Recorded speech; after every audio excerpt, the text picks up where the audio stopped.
Recording in progress. Hello, everybody. Welcome to another episode of The Comic Source. I have a friend and returning creator coming back to the show to talk about his current Kickstarter campaign. My pleasure to welcome Dean Haspiel to the show. Dean, thanks for taking the time. Thanks for having me, Jace. It was great seeing you at New York Comic Con. Yeah, man. It's always good to see you. I don't think you. I was trying to remember the last time we had you on because you've been on several times before. I think it was when Red Hook was on Webtoon. I think was the last time. So it's been a while. It's been a while, man. I would say, was that 2016 or No, is it almost 10 years? Maybe 20. I want to say like 2018. Is that? I couldn't have been That's, 2016. I mean, I was doing the Red Hook then, so if we're talking about season one, it would have been 2016 probably, Yeah, but I did four and a half seasons. So. Yeah, I think it was maybe season 3. For some reason, season 3 sticks in my mind. But regardless, it's been too long. But yeah, it was great to see you, and I'm glad that you were like, hey man, I got to come back on. I got to talk some chest face. And kind of on that note, I mean, if you're watching us on YouTube, well, first of all, if you're not watching us on YouTube and you're listening to the audio feed, thanks for joining us. But go check out the YouTube because this graphic and this image of this character that Dean's created is just amazing. So let's start there, Dean. Why don't you give everybody the elevator pitch? Let everybody know what Chest Face is about. But then I want to start with how you came up with this design. Sure. Well, I mean, actually, what he's about is probably the design is really like I came up. Listen, I'm a big fan of Jack Kirby, right? Yep. So a lot of my characters are Jack Kirby-esque.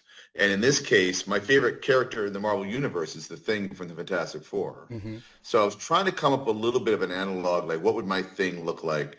And then, I mean, I didn't mean to say it like that, but you know what I mean? What does my Thing look like in comics? But also, like, how do I make it a little bit different? Because it's pretty hard to do that. Like, he's basically a golem, of sorts.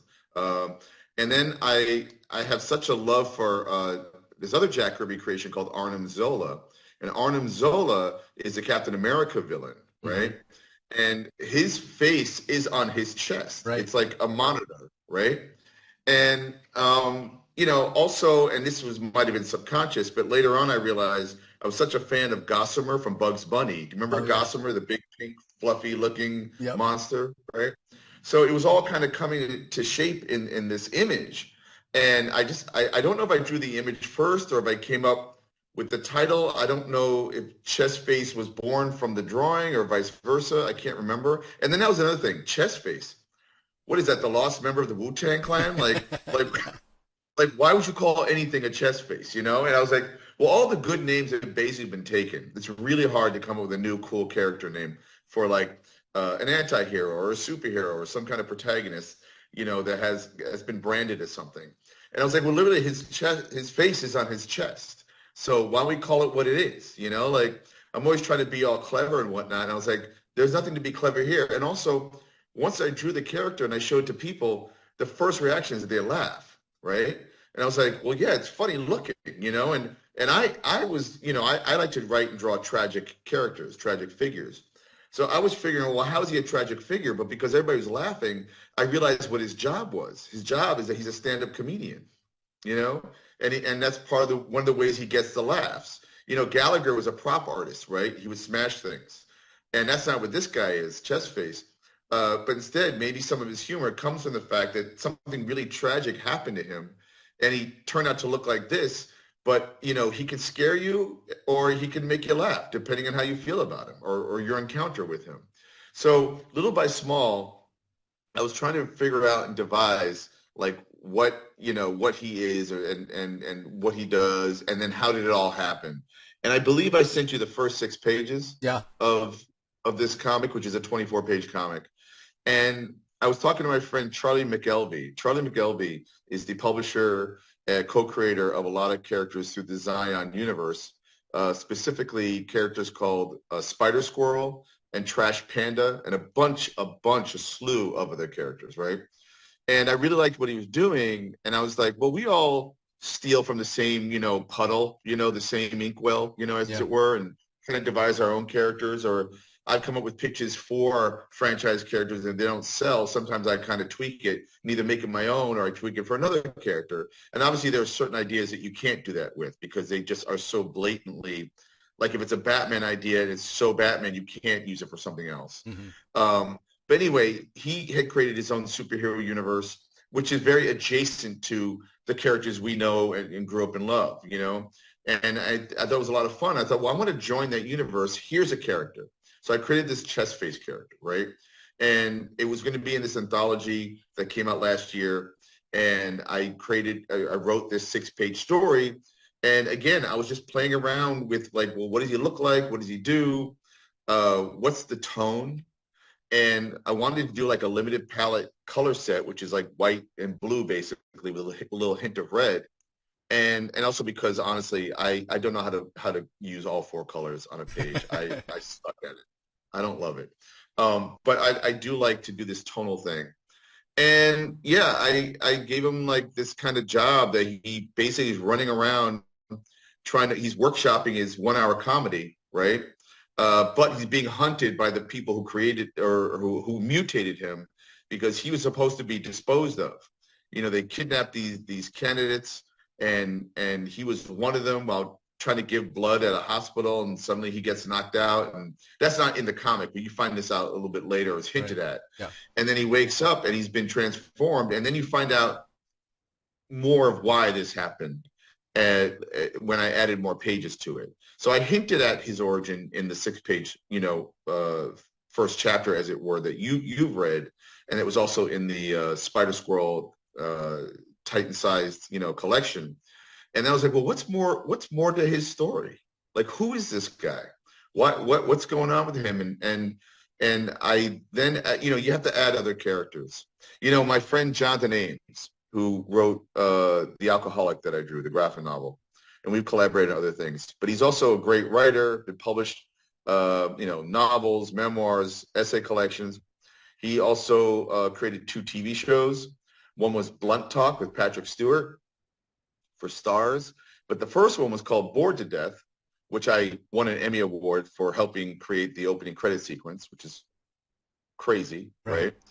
But he had written a short story called Bored to Death, and I forget where it got published. And so a TV producer really loved the idea, but it was basically a solo character, kind of like Chestface, right?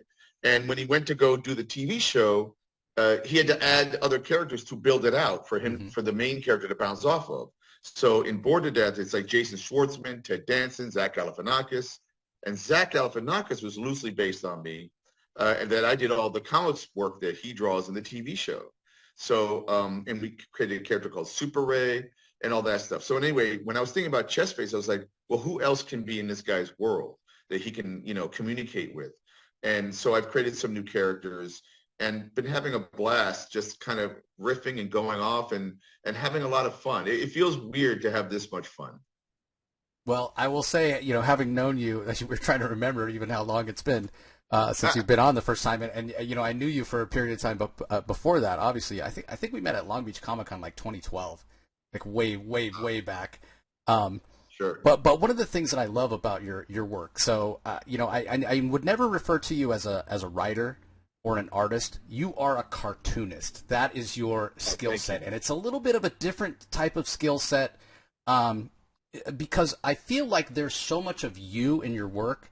And everybody, we're going to talk about some of Dean's previous work and some of his previous campaigns because these are available. These previous comics are available in this campaign. I highly encourage you to check them out. But going back to what I was saying, Dean, there's so much of you. Like your work is personal to me, having known you for so long and what have you, in a way that, kind of mainstream comics art. Like I don't necessarily get a lot of Tom King or Mitch Gerrard's when I read something they do, right? But when I read your work, I'm like, yep, that's Dean, it brings a smile to my face. So I say that to ask this. What of you is in Chestface? Oh, that's interesting. Well, the comments I've been getting recently, now that I've been, campaigning for this comic, even though I did do a 6-pager a year ago, is, oh, Dean, you love to take off your shirt, right? So it's all about bearing your chest, right? And I didn't think of that at all, and I don't think that's true here either. But it's possibly some subconscious thing about just bearing your chest, bearing your soul kind of a thing, which is why I think I leaned in on kind of writing it in that kind of first-person narrative where, he looks goofy absurd things are happening all around him, but the most grounded part of the comic is the narrative. It's the one that you can understand. He's a little gruff, not that I'm gruff, but maybe I am. I don't know, Brooklyn baby, who knows? But I think that I can relate to his dilemmas, because I think one of the things you have to do or should do by being a creator that communicates stories is to have empathy, right? So even if I haven't suffered some of the characters that I write and draw, I can have empathy. I can understand. I can, even villains that we write, like the best villains are the one that you kind of sort of get and understand. I mean, they got it wrong, or maybe they got it right, but they're doing it wrong, kind of thing. Like those are my favorite characters, right? Because we're all so flawed. And you write what you know in a way, So I'm not a stand-up comedian. I wasn't mutated, but I do bare my chest sometimes. And maybe that's where we connect. Yeah, I mean, I agree with you about the villain. I feel like the best villains are the ones you understand why they're doing what they're doing. You don't agree with what they're doing, but you understand why they're doing it. And I will say, for me, when it comes to Chestface and what I got from those 6 pages that I read, he's a character that feels like he has, like you said, a lot of empathy, and I get that, but also a lot of heart. Like, he's going to be there for his friends. He really cares. And I feel like that's, and maybe I'm speaking out of school and it wasn't something you necessarily thought of, maybe subconsciously. But yeah, from what I know of you, you're that guy, right? You're going to be there for your friends. Well, you got a lot of heart. You care. I appreciate that. And I do think that is the most important thing is I always say, the 3 C's for me is comics, culture, and community, and I do actually write about loyalty a lot in my work. The kind of thing where you're saying, like, I'm a cartoonist and you can see Dean, let's say, as it were. And I can't always see that because I'm the guy doing it, right? But whenever I look back at my work, there are certain trends that I'm like, oh, I keep revisiting a lot of the same ideas, right? I think a lot of authors do that, And so in my case, I've drawn so many of other people's stories that, the fact of the matter is, as an artist in comics, you are the co-author because image is text. Yeah. So you are writing with your drawings. And often the best comics are collaborated in that way, where you let the artists kind of add their sensibility to the story. At least that's my most successful collaborations. And yeah, I don't know, man. I get worried at age 57. Am I running out of things to say, or am I allowed to say this or do that? And you do what you want ultimately. Yeah. No permissions, no apologies, right? And that's what makes it more interesting. Have I bared my soul? I don't think so, and I don't know if that's something I want to do, but I feel like I touch upon it because I think that is the stuff that we connect on, as human beings together, and you try to find that thing that you get something out of, or maybe it provokes some kind of new thought in you, or brings out an old thought or memory, or something. And at the end of the day, I want there to be some sense of beauty. To me, Chestface is beautiful because he's grotesque. And if you look at the romantic definition of grotesque, it is a romantic, definition of sorts. It doesn't mean gross. It's something that we all can connect to, actually. If we're being honest. Yeah, I mean, there's value to be found in just about everything, and he's he used to be human, maybe he's mutated and what have you, but still has value and what have you, and like you said, a tragic character. And to speak to something that you haven't seen, because you haven't seen the rest of the pages, but it's funny that you say, like, he's the guy that'll go to bat for you, basically. Yeah. That you got that sense, because that's exactly what happens. He goes to bat for somebody he's never met before. And it's just because it's right. Like, people ask the question, like, what is a hero, or what makes a hero? And it's the person that's willing to do the right thing, even if they're going to get, sideswiped or put their life at risk, And often the heroes that do that don't feel like they're being a hero. They're just feeling like, I'm doing what's right. Exactly. So how am I a hero if I was just doing what you're supposed to do? Yeah. Kind of a thing. Yeah. Should have been what should have been. You're doing what anybody should be willing to do. It's interesting. Going back to something you were saying about collaborating, and having some of your best collaborations and what that entailed. It's so interesting because I go back to that term cartoonist, right? Obviously, you're writing and you're drawing this, and you're talking about some of the best collaborations you've had where it's been other people's stories. Uh, and the reason I bring it up is because right off the top when we started talking about this, and you were like, "Well, what came first? The image, the name, the story." It was almost like the writer part of you and the artist part of you were collaborate. You were collaborating all in one person, which I find Yeah. to be super interesting, right? Uh, Because to speak to that briefly, just to give you a sense of process, I still write full script, like I'm writing to the artist. Yeah. Like I write page one, panel one, describe, dialogue, sound effects, whatever, some description. I don't get too hardcore in the descriptions because I also know that the artist side of me is going to like reread that script and try to find, the best way to design the page Yep. and lay it out and compose the story and expressions and whatnot. And it's funny, whenever I worked with Harvey Picar, for instance, I it's not controversial, but I used to joke and kind of say he wasn't really a comic book writer, because he had a stick figure talking most of the time, right? So what you could do is just draw his face or him standing there talking, right?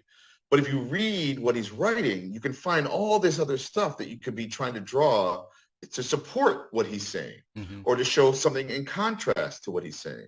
So when I started to realize, oh, that's what I could be doing with Harvey, in collaboration, is to find the other bits that he didn't direct me to do. And I always felt like some of the more successful American Splendor stories were because the artist was thinking in that way, where again, he would have been perfectly happy, if it was mostly his talking head, Right. or talking to another character, blah, blah, blah, that kind of stuff. So, but I do think about that. I do think about, how is this a comic? When I write a play, I go, how is this a play? If I write a screenplay or something, I go, how is it a screenplay? So, I do think about the virtues of the medium in order to best exploit the story idea. Yeah, and it's why I feel like comic sequential art is the best medium, because there's no other medium where there's no budget, right? The limit is only your imagination. But the other part of it is it's about connection for me. And I'm not saying that you can't get, feelings from listening to a piece of music or watching something live action, film or television or what have you. But it's a different sort of connection, right? Like you're gonna write this chest face story, and we're gonna have these static images, and you're gonna tell a narrative story, and I'm gonna have to understand the transition from panel to panel. And the way I do that is my imagination is filling in what's happening between, panel to panel. That means I'm bringing something. I have to actively invest a little bit of my life experience and the way I read and the way I interpret things and what have you. So all of a sudden, you and I are having a conversation in a way, right? Your art is eliciting a conversation, a two-way street between your imagination and what it created on the page and my imagination that's filling in the panels. No other medium in the world does that.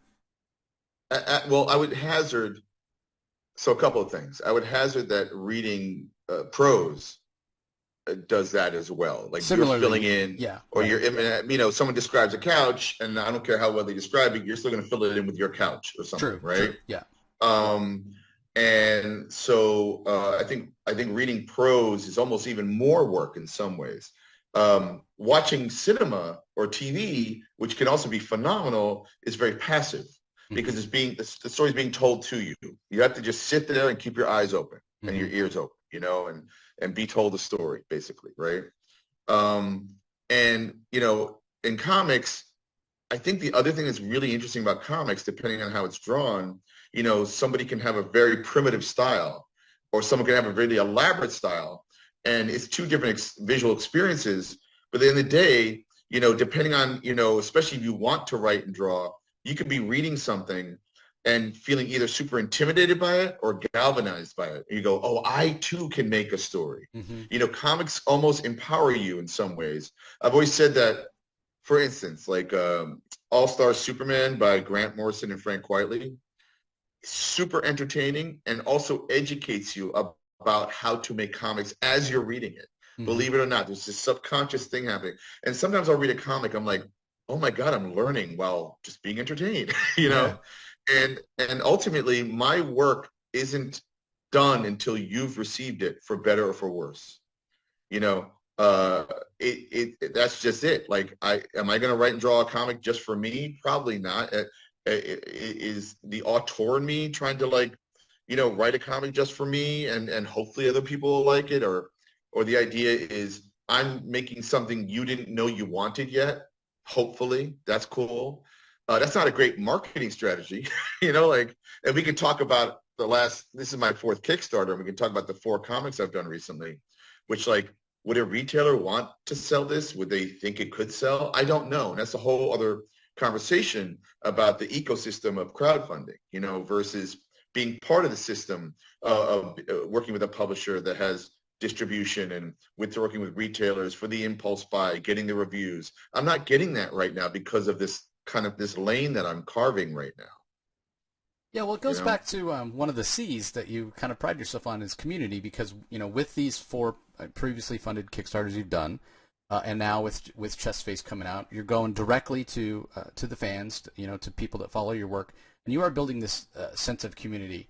I mean, I'm not saying at all that there's not value in the direct market, but I do like that it goes back to that sense of community that you're talking about, that you're removing that barrier and going directly to your fans. So. There's a link in the show notes, everybody, obviously, for Dean's Kickstarter. Go check out Chestface. Again, his previous 4 Kickstarters are available there. You can also get them from his Etsy shop if you're listening to this later after the campaign's already over, of which, let me give you the numbers right now while I'm looking at it. So there's 28 days left as I'm releasing this. So if you're listening to it on Friday, 28 days left, and it's a little over halfway. The other thing that I'm going to remind you before Dean tells us about his previous stories that are available is maybe Chestface sounds like it's awesome, and you love Dean, you're a fan of his, but times are tight. Like, we get it, we understand, and you may not have the means right now to join the campaign. The other way you can help out Dean is to share this on social media. Tell your comic shop about it. Tell your other friends that read comics or just like awesome, kind of monster stories, or a Beauty and the Beast type story. Let them know about this so they can go and join and check it out and see if they want to be a part of this community. Obviously, we'd love it if you join the campaign, but again, we understand that maybe it's just not in your budget right now. So with that being said, Dean, there are, as we said, 4 previous Kickstarters that you've done. Why don't you kind of run through them, and we'll talk about each one. Well, first of all, I appreciate you for doing that. I mean, it's really important for people to let each other know about something cool. And, that's what I use social media for, not only to hawk my own wares, but I have no issues whatsoever. If I love something, I'll share it all day long. Like, why not? It doesn't impact me. It doesn't take away from what I'm making, because we're all making different stuff anyway. And it's all about, the all ships rising, with the tide.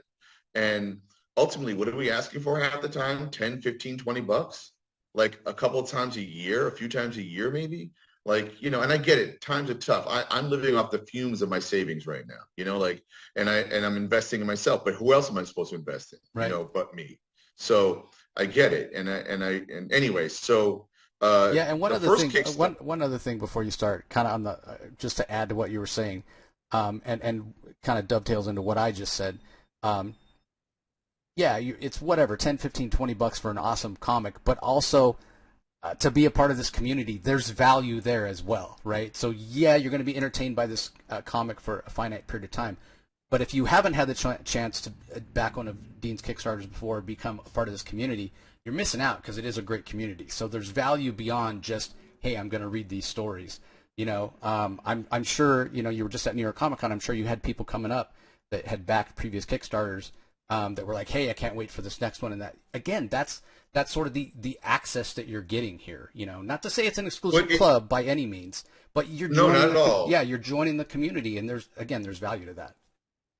I mean, and you're becoming your own store in some ways, and also there are comics being made in crowdfunding that a store might not carry or wouldn't carry, or the numbers don't work because you have to sell a certain amount and have a certain cover price that would make sense. But I'm not a Marvel or DC comic.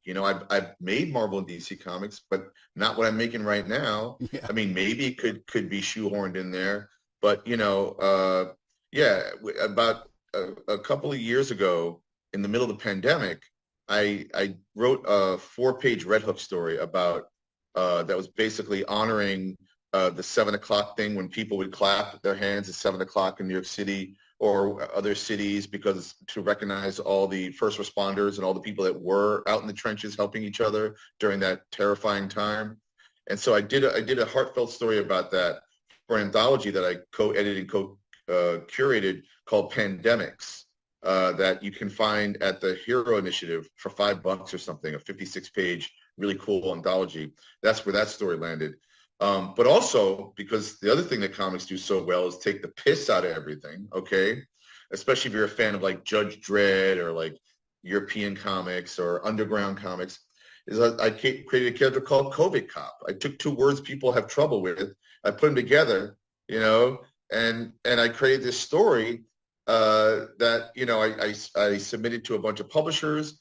And the cool thing was that I didn't get full out, I got rejections, but every rejection came with, that's a really cool idea. There's no way in hell we will ever publish this because it's called COVID Cop. Some people asked me to change the name. I could not figure out a better name than what it was, just like Chest Face, right? So I decided, let me test the waters. Let me see if I can do this through Kickstarter.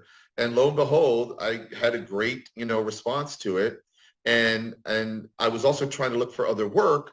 But while I was looking for other work, I wasn't being as like, what do you call it, stringent or focused on it. I started to realize, wait, I want to stick to my guns here a little bit more, you know, because I get to own everything. Now, I'm not having meetings in Hollywood for COVID Cop, and, you know, I'm not on bookstore shelves. And I wonder if, again, would that comic even be in a bookstore shelf right now? You know, I don't know. Would I have to change the title? Or is it that it's so provocative that's what people pick up? I know that whenever I've had COVID Cop on my table, I get two reactions. One is like, oh my God, I can't believe that someone named their comic COVID Cop, and they laugh. Or other people are just disgusted, you know, and I get it. I get it. And I haven't even picked it up to look inside the comic book to find out that actually it's a love story. Yeah. Anyway, so that was my first one. And then the second one I did, I dusted off some old characters of mine, Billy Dogman and Jane Legit, which was kind of like my first foray really into like publishing independent comics back in the day in the 90s. And I've done many stories of Billy Dogma, and I decided to take some of my favorite short stories, add a 12-page story I did for the Image Comics 30th anniversary 12-issue series that I had one page in that culminated into this 12-page story. And then I wrote and drew a brand new story that was a silent mute story. So I had this 48-page package that's kind of like a little oversized than a comic book. And I kickstarted that, and that did pretty well. So then I had two out the gate, right? And of course, I'm hopscotching between doing that and then a little bit here and there for companies and trying to do a cover here or a 6-pager there or whatever, you know? Mm-hmm. But again, I wasn't leaning into like pitching new ideas that, you know, maybe I would get an advance for, and maybe when it came out, I got 20 copies, and then it would kind of disappear half the time.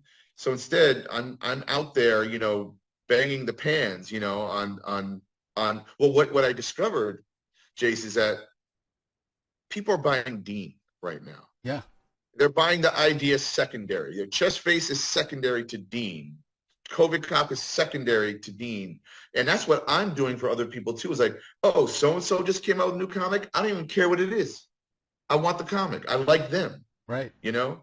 So that's been an interesting experience, you know, because again, I used to be the artist that worked with the writer, and the writer often gets a lot of the play, you know, because they quote wrote it. But what gets you into the comic and makes you stay often is the art, or at least the storytelling, you know.